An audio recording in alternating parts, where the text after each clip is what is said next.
I'm Paul Baker with Dr. Jim Bowers, a political science professor, and the author of That Man in the Gold Lame Suit, which is a story about Phil Oakes and his search for self. That's First- the subtitle. First off, I'm impressed with how you pronounce Lame. I say Lame, Lame. but I'm from rural Illinois. Well, and that always helps, doesn't it? Yes, it does. As I bend down to pick up the bottle of water that our producer so graciously rolled on to stay out of the frame, So the first the question. illusion is gone. The first question, Jim, is how does a political science professor come to write a book on a man who's become an icon of the American folk music scene?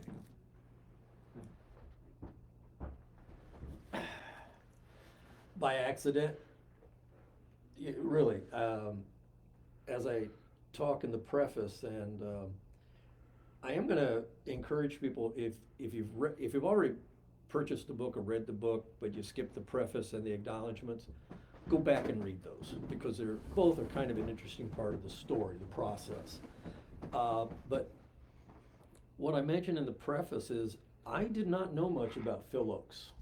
I grew up in a small rural town in Illinois, and we had one AM radio station, and they were not playing Phil Oakes music on it, okay? But a number of years ago, I started teaching a course on music and politics, and you know, in this course, I did anything from hip hop to Dead Kennedys at one point, and eventually, though, I settled in on some of the traditional stuff, and Phil's name kept popping up. Quite often in the context of Dylan and the 60s folk music scene out of Greenwich Village. And, you know, the more I developed this course, the more his name kept popping up, to where I started reading more about him. And one day I had an epiphany that Phil Oakes was actually the person in the 60s that everybody thought Bob Dylan was. Not suggesting Dylan was a fraud or anything, but Phil was truly a political troubadour. Deeply, deeply influenced by Woody Guthrie. And so, you know, once I kind of had that epiphany, I just started learning more and more. Excuse me. And then I was Googling one day, and I was typing stuff in about Phil, and his name came across Sonny Oakes. It's like, who the hell's Sonny Oakes? I know he had a brother. Turns out to be a sister his older sister, who lives only about 3.5 hours from me. So I pick up the phone, call Sonny up, introduce myself, tell her what I was doing, and ask her if I could come and meet her. And Sonny is the high priest in the Church of Phil Oakes. And once I got done talking with Sonny, I knew I had to do something. So what is it about Phil Oakes that sets him apart from other and I hate to use the term because it's cliche, protest singer of the 1960s, in which genre we would find such diverse people as Paul Simon and Paul Stookey? Right. Well, interesting enough, Phil would never refer to himself as a protest singer. In his early work, he was always a topical songwriter. But really what sets Phil apart is, in large part, what drove me to write this book, and it was his search for self. Phil's commitment to the politics, his commitment to the activism, ran deep in him because of his own need and desire to be heroic. Where in contrast, and again, I haven't done the work on these other people, Bob Dylan, I don't think ever sought to be heroic. I don't think Paul Simon ever sought to be heroic. But Phil, because of some unfulfilled, what we call in self-psychology, self-object needs, had this craving for affirmation, had this craving to succeed and to be somebody. And this also tied into the long hours he would spend in a movie theater watching silver screen heroes like John Wayne and others. So what drove Phil Ochs, I think, to be different from the other people you mentioned was that need to be heroic. This was real to Phil. This was a mission to Phil. It was a mission to help save his America that he idolized, but it was also a mission to save and develop his own understanding of his self, two words there. When we talk about the journey that he embarked on, you write that he came into the business thinking that he was going to be the greatest songwriter of all time, and then he met Bob Dylan and said, well, that ain't going to happen. Yeah, and there's actually 2 chapters in the book dedicated to the Ochs-Dylan relationship, which I'm also very careful to present from Phil's perspective. I don't intentionally make Dylan out to be a bad guy, though I personally think he's a bit of a shit, but edit that in case we get libel or slander. But yeah, the problem for Phil in that relationship is Phil in his pursuit of stardom, his pursuit of heroism, had a grandiosity at times about him because of his need for affirmation that had a tendency to inflate his own self-value of his writing. He was a very good writer. But he didn't have a method. He didn't have a method, but again, yeah, right, because he was one of those who had to just write from emotion, write from from the headlines.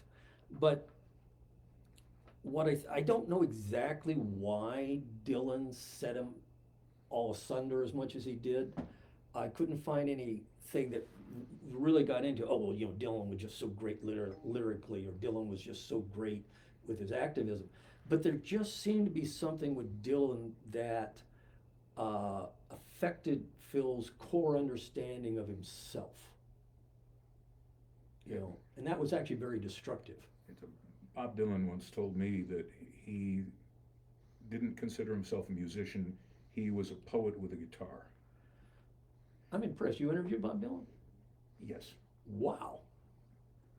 Be that as it may, I didn't have a chance to interview Phil Ochs. So from your research, where would Phil Ochs put himself in that spectrum of poet, philosopher, musician? Phil's was a constant evolution, where I think someone like Dylan always did think of himself as a poet, or does think of himself as a poet. Phil was hard. It was harder for Phil to pin himself down because he was constantly searching for who he was. And while some may find this a bit of a stretch in some ways, if you look at Phil's entire life, he spent it searching for who he was.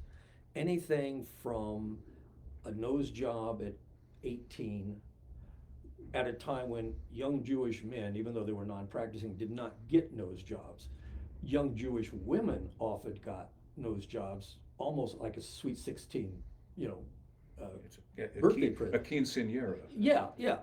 And Phil constantly spent time working on who he was, from the nose job to first wanting to be a journalist, to when that kind of got taken away from him when he wasn't made editor of the University of Ohio newspaper, to then he's going to be a topical folk singer. And then as that drifted, he tried to begin to write more lyrically, and along the way also with all the political activism. Then we worked up to Elvis Shea. Phil was in a constant state of evolution. So I don't remember finding anything where Phil would definitely said, like you said, Dylan said, that he was a poet with a guitar, or he clearly believed in his songwritings. He was more affected by his ability to add beauty to social realism. If he had to label himself and I've tried my best throughout this research not to put words in his mouth, that Phil basically was a proponent of social realism in music, and he wanted to add beauty to that. He thought the topical folk song or message song should have artistic beauty along with message. I think that might be as close as I could peg him. If we were to look at Phil Oakes' output, over 300 songs written and published, Yeah. and yet he never cracked the Hot 100 in his life. Yeah, and you know, in a lot of ways, Phil is much more of a Woody Guthrie, Pete Seeger. Neither of them really, with their own recordings, breaking the top 100 either. Phil's commitment to political activism, his commitment to social realism, somewhat, I think, hindered his ability to break into that realm. Also, his insecurities would sometimes encourage him and promote him not to listen to those who might know more in the music business than he did, and that hurt his. And by not listening, that did hurt his sales as well. When Phil Oakes set out to, and I don't know how to describe it, he set out to articulate that beauty in music. Woody Guthrie was one of his influences, a big influence. He's also a big influence of Bob Dylan. Okay. Okay. Here's I've struck a nerve. Yeah, here's the difference here. Let us go back to the beauty. One can make an argument too that as Phil was looking to add beauty to his topical folk music and move towards more lyrical music, he psychologically he was doing a couple things too. One, he was trying to find the beauty in himself.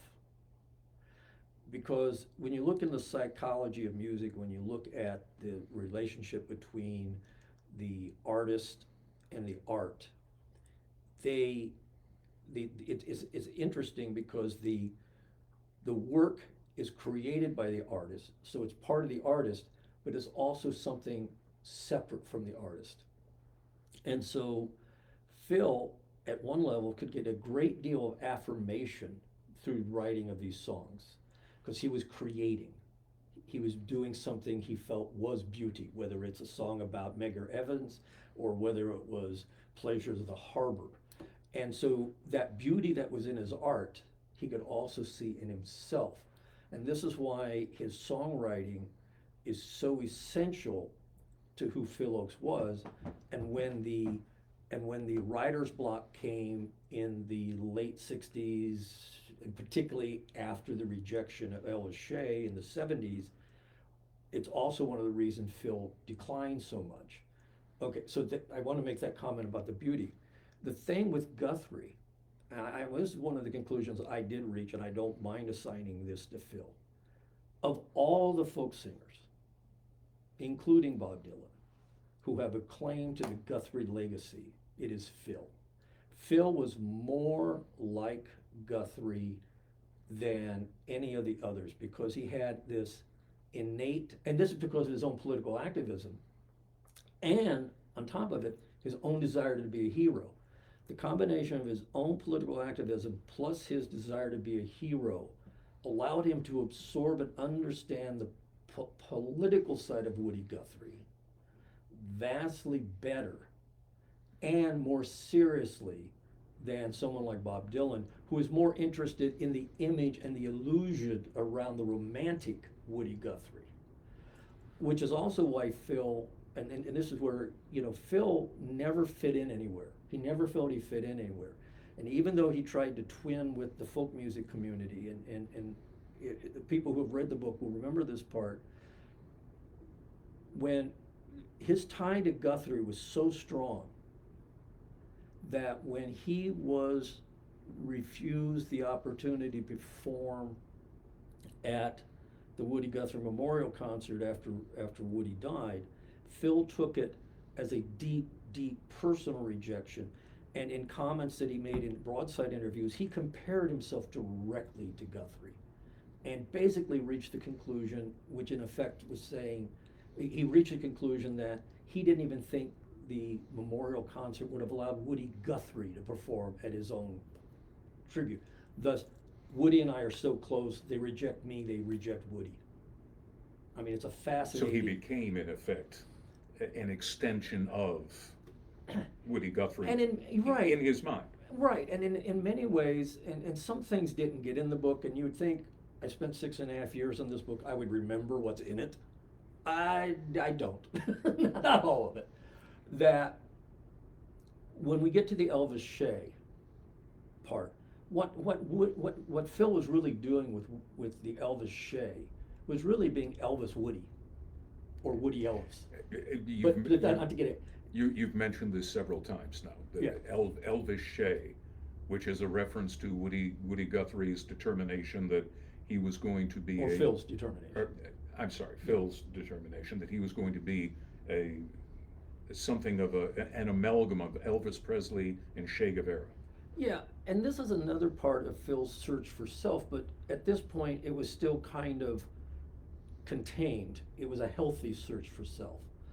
And in fact, you back up a second, the idea that that man in the gold lame suit, why the book is called that is, to go back even to your original question, the more I looked into Phil, the more that very short period of less than a year, maybe 6-9 months, drove me, and I began to see that this short period from late 69 to early 1970, really everything else in Phil's life runs into that. Everything before and everything after. That short period as that man in the gold lame suit was so essential to Phil, both politically, musically, but also in his drive to figure out who he was. And obviously a lot of this is obviously unconscious stuff. And so Phil, after the disappointment of the late 60s, particularly 1968, and after his failed twinning with the Yippies, after his realization that the counterculture failed, which meant he failed, because he actually bought into a certain amount of the Yippie argument. He helped to form. He was actually one of the founding members of the Yippies, yes. That he, besides first going into a very dark depression, to the point where he thought he might even leave the country, which he didn't. He channeled the depression into an album called Rehearsals for Retirement, which is an interesting album, very dark album. But he used that process to also re-examine who he was himself. And he began to realize that politically, the counterculture had made a mistake. He basically rediscovered the Woody side of him, that you had to have the working class. Thus, that was Elvis. To him, besides being a hero and very famous and a star, for whatever reason, Phil thought Elvis was the key to the working class. In fact, in a kind of a made-up interview that Phil wrote about himself, he asked himself once, what was the hardest thing you ever tried to do? And he says, get Elvis Presley to sing Here's to the State of Mississippi. And Phil ultimately went with Elvis Shea. Elvis, because of the music, it tied to his childhood. Elvis was a star, and Phil still wanted fame. You had Che Guevara, the revolutionary of that period, which was still kind of Phil hanging on to the counterculture, merges these, but in the process almost totally de-emphasizes the politics of his music and greatest hits. And he goes basically country. He goes country rock. And it's some great stuff. And so It was ahead of its time. It was ahead of the time. Interestingly enough, though, he was doing this at the same time that people like Michael Nesmith after the Post Monkeys was playing around with it and forming his first national band.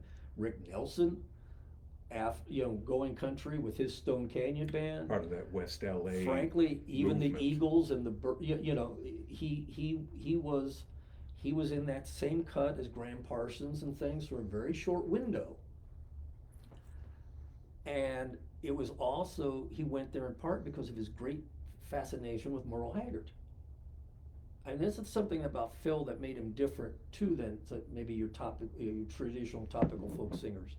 Phil appreciated what someone like Merle Haggard did on the right. But he also saw Haggard's success. Haggard was a star. Again, the pursuit of both being a hero and stardom drove Phil in these directions. Let's get into a little bit of the political side of Phil Ochs. We have an online question that I want to get to, but I want to set it up by getting into some of the things that you noted in the book about the complexity of Phil's political philosophy, if you would. He was part of the counterculture movement, one of the founding fathers of the Yippie movement, but at the same time was a great admirer of Barry Goldwater and Richard Nixon. Yeah, and by the way, for what I hope is our listeners and viewers, it's hard for me to talk about Phil in any linear fashion. So again, I'm hoping the comments and the observations are coherent, but it just all runs together, so it's very hard, unless we're gonna go chapter by chapter, to kind of lay this out in a way. So to go back to your question, if you wanna understand Phil Ochs. Who wrote a song, by the way, called Love Me, I'm a Liberal. Yeah, which he really slashed up liberals on. Yeah. Yeah, it's a great song. But that's an important part of understanding. Phil, to kind of go back to the childhood for a moment, and I don't want this to be like cliches. I'm going to say this again. Phil spent his life trying to find what in self-psychology you would call alternative self-objects or idealized self-objects, to fill the voids from parents who parented the best they could but just weren't equipped to satisfy the needs he had. Okay, again, I don't want to go into all of that, but that's what triggered particularly Phil's own need, not just for heroes, but to be heroic, and this is going to feed into his politics. What Phil was fascinated by were men, important word there, men. I found nothing where he had any female heroes, but nature of the times makes sense, patriarchy. So he could idolize a John Wayne on screen, while at the same time embracing at least the actions of a Che Guevara, while also respecting and admiring Barry Goldwater, because he saw whether it was the fictional achievements of John Wayne versus the real achievement of the other two, that they were doing extraordinary things. And that's what Phil needed for himself. He needed to identify with and align with and do extraordinary things. So the politics mattered not in terms of Phil's admiration. That's one part.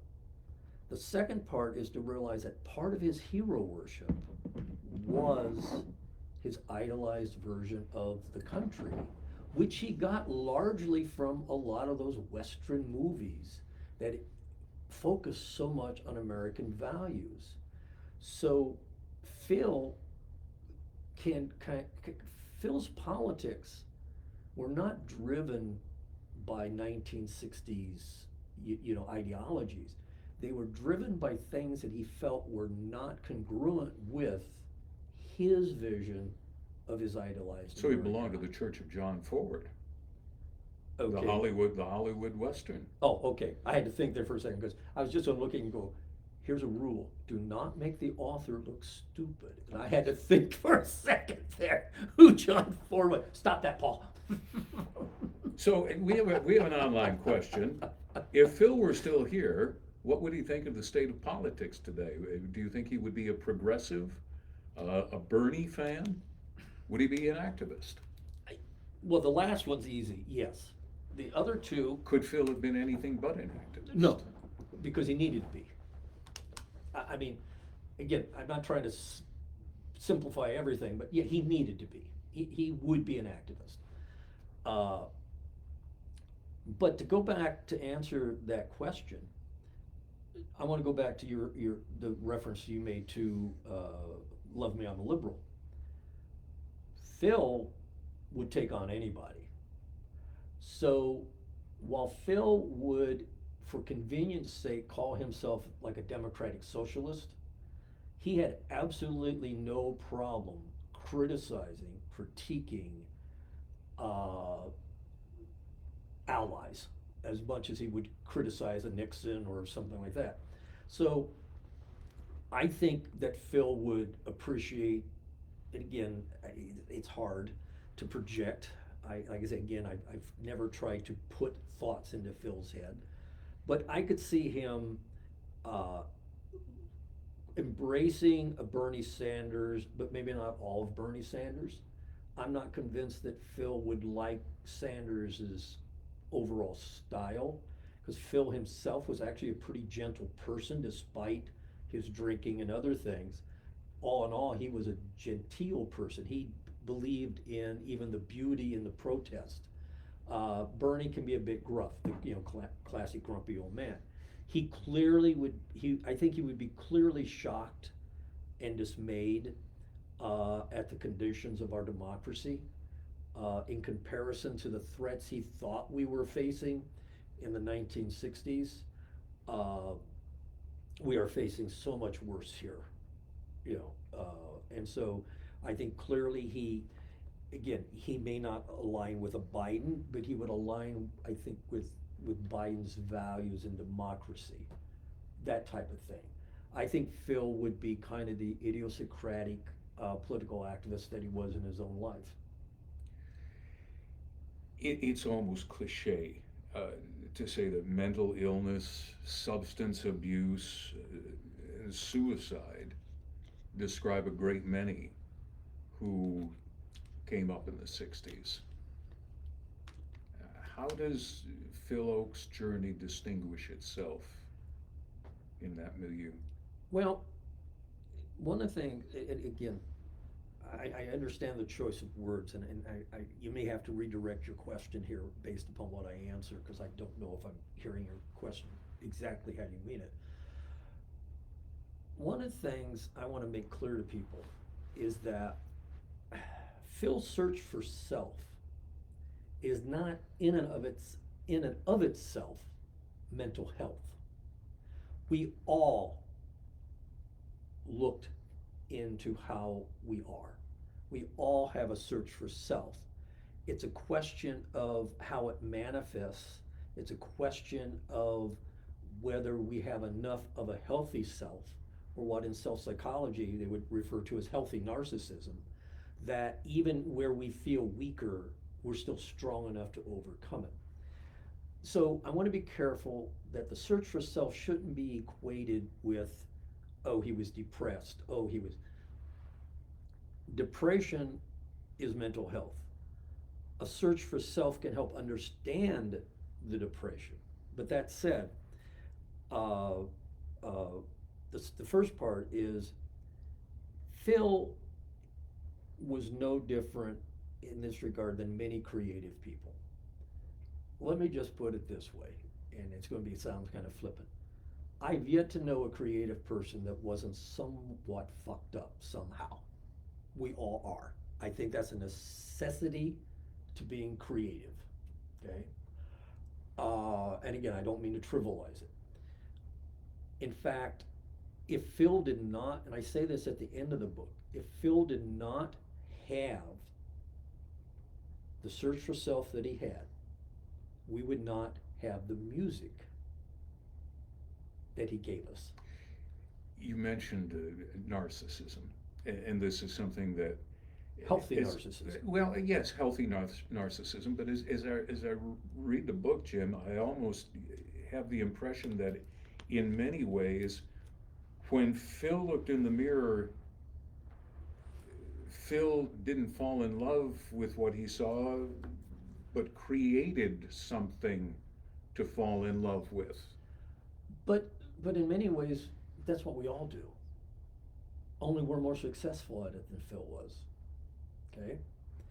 I mean, I could look, again, I'm not going to turn this into analyzing myself, but I can look at my own life.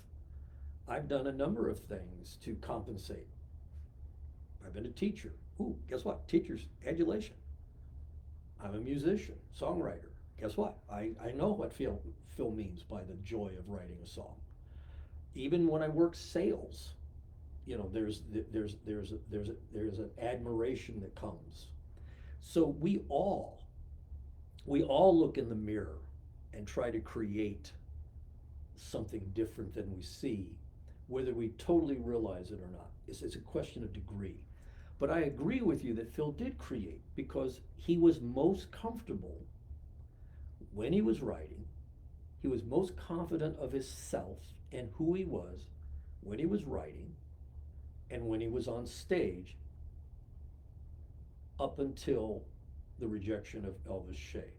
In fact, I want to get, this ties in, I think, to what you're talking about.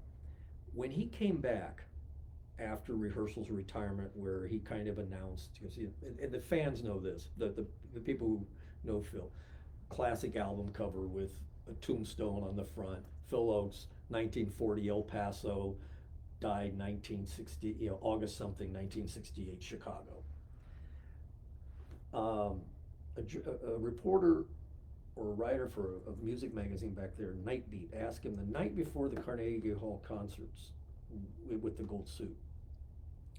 Said, Phil, you announced your retirement, and you know you weren't doing it. Why'd you come back? Quote, I got tired of being dead. But that is a flippant line, but so revealing, because each time Phil tweaked what he did, he was rebirthing himself. He was allowing himself to be born again. And the suicide comes when his last effort to be born again, John Train, crashes and burns. Actually, I could make an argument, and I believe this, because if you look at Phil's downward spiral after the rejection of Elvis Shea, he hated performing by that point, because all people wanted was the old. He could slip a few greatest hits in, but they wanted him to be a Phil Oakes that he no longer wanted to be, and so every time he went on a stage after the Gold Suit Tour and played the old stuff, he was reminded of the death that came about when Elvis Shea was rejected, and also the death that came about because he wasn't able to write anymore. What caused his writer's block? And we noted Phil was never a formula writer. He could never have made it as a songwriter in Nashville or New York. Right. Yeah. He could never be a song jockey who could sit in a cubicle and write 9 to 5. But you know, a lot of the crap. He's no Neil Sedaka. Right. Thank God. Well, I mean, sorry, Neil Sedaka fans. Or Neil Diamond. Yeah. You know. Right. Well, again, throughout this whole book, I've tried to let Phil explain these things himself, the best as he would reveal to me. I jokingly would tell people but being very serious, it's very hard to get a dead man to tell you things. But this method does kind of allow for that. So when you look at what Phil has said, how he wrote, what he tried to do, you see, I think there's at least 2 key factors in his writer's block, and maybe more. One, I still think one of the biggest ones was the rejection of Elvis Shea. There was an interview from 1975 that was published in a book, I think it's called In Their Own Words, where Phil talks about how he loves the songs on Greatest Hits, in part because they were the last good songs I wrote. But when that gets rejected, and when the fans only wants to hear Cops of the World and Love Me, I'm a Liberal, he can't write. So the rejection of Elvis Shea, which he took very personally as a rejection of himself, because those songs and Elvis Shea were the last things Phil Ochs believed in. Because he says very clearly, it was the first time I put it all together. Now, on the surface, that means puts it all together in terms of his music, his early influences, but it also meant his self. Again, two words. The second thing that I think hurt Phil when it came to writing was this unconscious competition that he had with Bob Dylan. Phil wrote some beautiful songs, some beautiful lyrical songs, but I think one can make an argument that his best songs are the ones where he combines social realism with beauty. Anything from White Boots Marching Through a Yellow Land. Take any of those songs like that. The War Is Over. There's a lyrical beauty to it. There's and there's social realism. When he tried to write completely abstract, he was trying to write too much like Dylan. And he remembered things Dylan used to say to his colleagues in Greenwich Village. And I got this from not that I did interviews, direct interviews, but sources, where you'd have people say, yeah, Dylan would sit there one night looking at us and going, you guys think you're a writer? You're gonna do what I've done? None of you are gonna do what I've done. None of you guys are writer. You take someone as fragile as Phil Ochs and his adulation of Bob Dylan, which was a deep, deep, deep disturbing adulation. He wants to be like him. He wants to be like him, but he wants to be different from him. So the more he tried to write like him, the less Phil was being true to himself, true to his own authenticity as an artist, which Phil was very keen on, never wanted to be an imitator. I think that shut him down too. Sorry for the long answer. We have another online Yeah, question. please.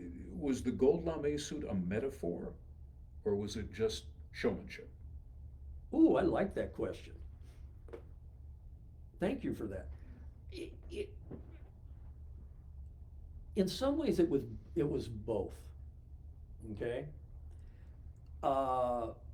Maybe a little bit more on I think for Phil, a little bit more on the first part. It was A metaphor. A metaphor, because Phil, one of the reasons he even got tied into the Yippies, is Phil liked the absurd, and he liked the fact that the Yippies embraced the theater of the absurd. So Phil appreciated the irony of him as being known as a folk singer, a topical folk singer, walking out on a stage in a gold lame suit that copied Elvis Presley. So for Phil, it was meant to be a metaphor. It was also meant to be a parody. It was also meant as a statement in his own ways about, maybe this came later, about where America was at a particular time, the almost vulgarity of America, the money. Because Phil, part of his politics was he was a capitalist, but he hated corporate capitalism. Okay, so yeah, I think it was a symbol, but it was also theater too, which, again, Phil embraced the theater of the absurd, thus Greatest Hits, a parody of an album. Him looking like Elvis on the cover, no Greatest Hits on the album at all, which is one reason it tanked. Well, He but didn't listen. there again, the fan base as it was that he had developed was expecting something that this was not. Right. Actually, I was talking to someone about this the other day, and this didn't get into the book because I know some people will say, well, you did make conclusions, but there are some types of conclusions I tried to leave out. And one was, well, what if? But I can't help but think that if Phil on Greatest Hits would have, two things. With Greatest Hits, if he would have just titled it something like Chords of Fame, okay? There's some great songs on that. And if he could have, if he had the strength of his self to, to really kind of start over, and instead of going to Carnegie Hall, because he thought his fans would follow him anywhere, that was a little bit of that grandiosity that he had, but he needed to believe they would because that meant they loved him. You know what? He should have been opening up for country acts. He should have been going into the B-level country venues and doing the songs off of Greatest Hits and really trying to connect to the middle class. A heart of the politics of Elvis Shea was that reach to the working class, the Merle's audience, but he never played to Merle's audiences.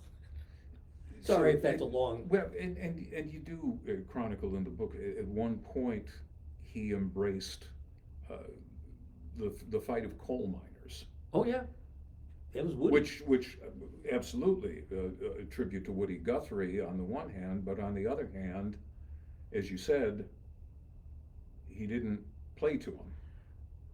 Yeah, and that was again, you know, we can only achieve what our, two words here, our self allows us to achieve. We're only as good as the confidence that we have in our self. Phil needed to change, wanted to live again, be alive again. But the insecurity in who he wasn't going to risk playing to someone other than his most loyal fan base, which ultimately produced the very rejection that he so feared. You know, it's one of those fascinating ironies. And again, puts him on a cycle of self-reinvention. Well, actually, after that rejection, well, yeah, in the sense of John Train, and I find it's interesting on and I love, by the way, I'm gonna I gotta say something real quick, and I don't know how long we're going tonight. Those of you who are watching, particularly if you're members of the Celebrating Phil Ochs fans, Celebrating Phil Ochs or 50 Phil Ochs fans can't be wrong. If I haven't expressed this before, throughout this whole process where I've shared with you about the book, you guys have been wonderful. And that's partly why I wanted to do this tonight, was my way of thanking the people, particularly on the Celebrating Phil Ochs. I think it's 6,000 members strong worldwide, and it's a fascinating social community. But anyway, now what was your question? I just lost the rejection that Oh, yeah. the rejection that he so feared from those who mattered most to him, his true base, as it were, brings about this new cycle of self-reinvention. And again, John Train, Oh, I know where I was going. those in the groups, they understand who that is, but for Yeah, I'm going to. Yeah. for the casual reader, Yeah, I'll do who's that. John Train? And what I was about to say is that John Train is actually a very sensitive subject on these pages. And you can't understand Phil without embracing John Train. John Train was a late in life alternate personality that Phil adopted. It's unclear how conscious he was of when he was John Train, how much of it was a role he was playing versus how much I fall more on the side of saying, no, here is a guy that at this point in time was psychologically divided in himself. Not schizophrenic, but he could easily move back and forth from John Train to Phil Ochs because they were the same. But John Train was this person, or this persona, that was everything Phil Ochs was not. Phil was, by every description that I found, even in his own comments about himself, it was a very gentle person. He needed affirmation to the point that he wasn't a nasty person unless he felt betrayed, unless he felt he wasn't being loved. And then he could turn a little bit mean. but that also frequently involved alcohol. He was well liked. He was funny. Fans could take as much time as they wanted with him and all this. He craved this attention. He was a sweet, sweet person by all accounts. John Train was the exact opposite. Vulgar, angry, mean, vicious. Um, where Phil was maybe a little bit grandiose, um, John Train was like grandiosity on steroids. But what it did for Phil, it was Phil's last attempt to remake himself. It's almost as if psychologically he was saying to himself, I've not been successful with these tweaking. I'm going to become almost an entirely different person. And I'm going to let everything that I've kept bottled up out. And one of the people I dedicated the book to, Charles Strozier, who was a professor of mine, good friend now, psychotherapist, he said, Jim, you've got to let people see John Train through Phil's eyes, how Phil experienced him. And while I know a lot of fans may not understand this or appreciate, they appreciate it, they may not get it because it's painful for them to read and hear about. Phil experienced Train initially as something positive. Train was there to save Phil.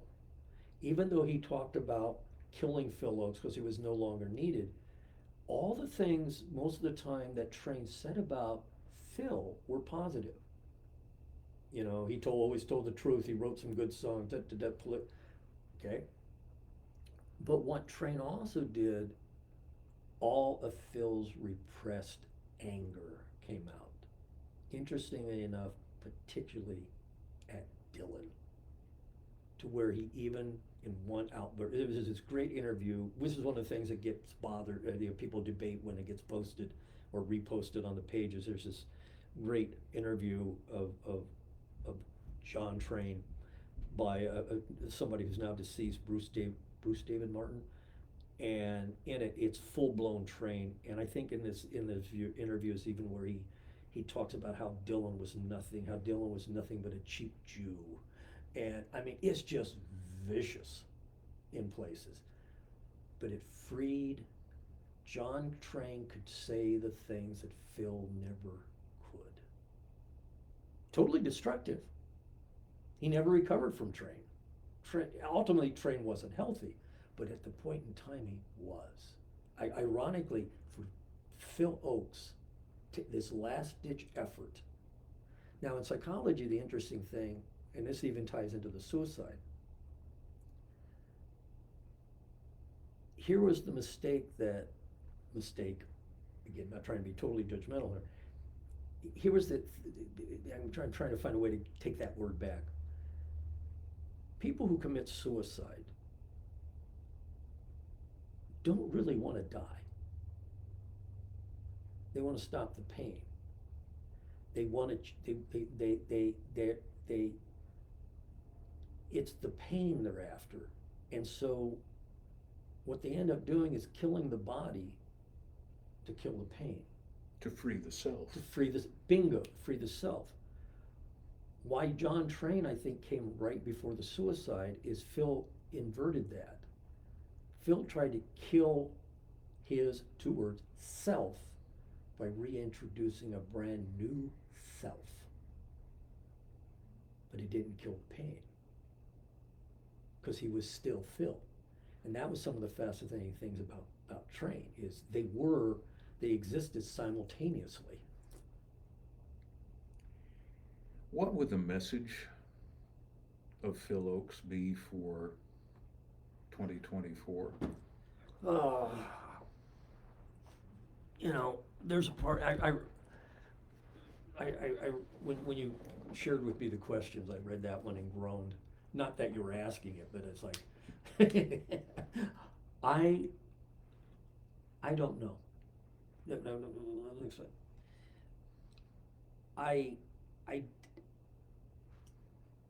the message, I don't think it's a musical message. If there is one, I don't think it's a musical message. I think it's a message that is more about the struggle. We best know ourself and we best know others when we have some understanding of their own search for who they are. And in that regard, I didn't, again, whether it's Phil's message or my message, I didn't start writing it for that reason. I didn't know how the book was going to end when I wrote it. But I would probably say if there is a message, it's Phil maybe saying, accept me.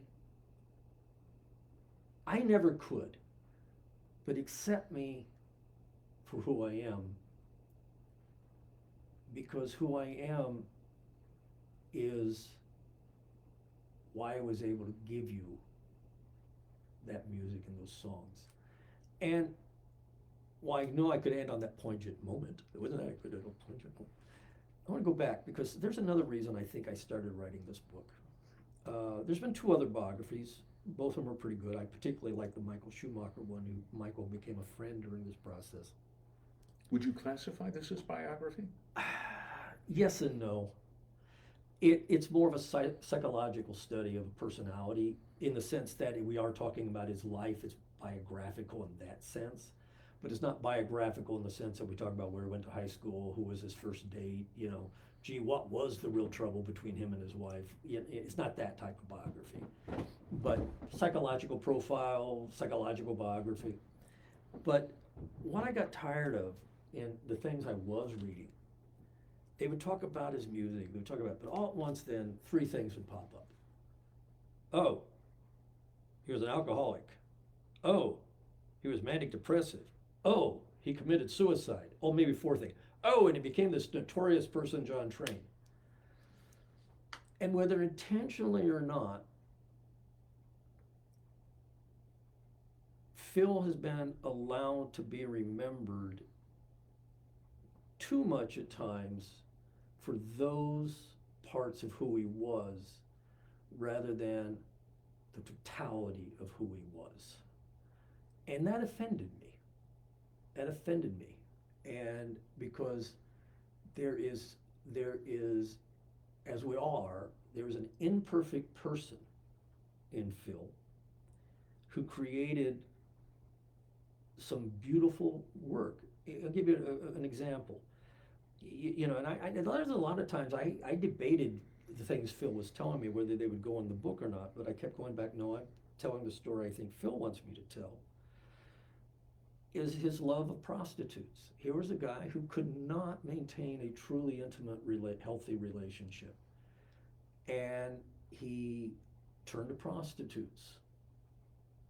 And there's a whole psychological aspect as to why, faked intimacy, the affirmation that comes for the purchase of the services. But then it's out of that anguish of the need for intimacy, the inability to love, the use of prostitutes as a substitute for love, that gives us that beautiful, beautiful song, Pleasures of the Harbor. I can't listen to that song now the way I did before writing this.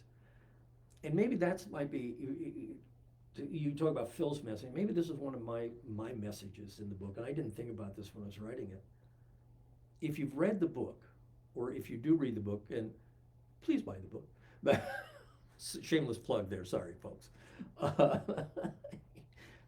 Gee, that's partly why we're doing this. I think after you read this book, you can't listen to a lot of Phil's music the same way. You'll see more of him in it. You'll understand why he said the things he said more. even if it's just picking up on a line, you know,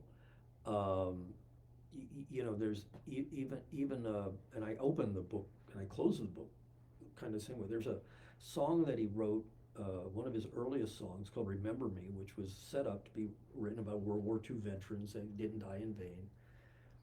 But when you understand Phil's own search for self and his own desire to be heroic, his own desire to have an idealized America, achieve his idealized America, you have to think differently of the line that he writes, remember me and please don't let me down. All at once that line becomes about so much more than just this fictitious fallen soldier. Because in that regard, Phil himself was a fallen soldier. And his message carries on. The book, that man in the gold lame suit, Or LeMay. Phil's search for self. Dr. Jim Bowers, the author. The book available at fine booksellers everywhere. It is available online as well at Songwriter. Well, no, you can't buy it directly from me, but all major online retailers. Oh, and we would be remiss if we didn't say this. Before we sign off, first, thank you, those of you who sent in questions and who also watched. This is being recorded, and so at the appropriate time, I'll provide you with a link, so you can listen to it. But we were recording this tonight in the studios of the Stephen James Media Group. And our producer is also my publicist, Tom Georgia, who's been sitting off camera. And so I want to thank them for providing us this venue tonight, and Paul for coming in as well. And again, thank you guys for checking us out. Again, the book, That Man in the Gold Lame Suit. Check it out. I'm sorry, I can't. And we are cut. I don't know if you could tell, did we have anybody listening? Yeah, so there were hold on, I'm just looking at pulling up there's a 10-second delay because it auto captions. Yes, right. So in 5 seconds, I should be able to tell you that answer. When we closed, there were 13 people actively watching. That's fine. Oh, good.